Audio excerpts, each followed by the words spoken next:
What are some of the most common issues found on the home inspection? No one expects to buy a home with major problems, but it's important to know what you're getting into before signing on the dotted line. That's why most people hire a home inspector to give them a detailed report on the property.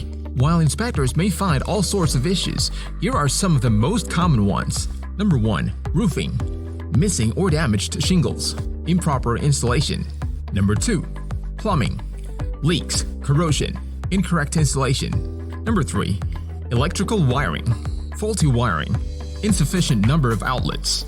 Number 4. Heating and cooling systems. Improper installation. Lack of maintenance.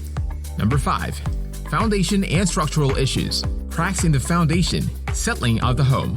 And number 6. Termite damage. Evidence of termites or termite damage. If you're in the market for a new home, it's important to be aware of these common home inspection issues.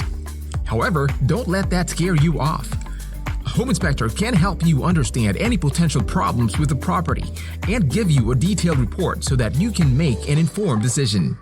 Give us a call today to schedule your home inspection and learn more about how we can be a part of helping you buy that perfect home.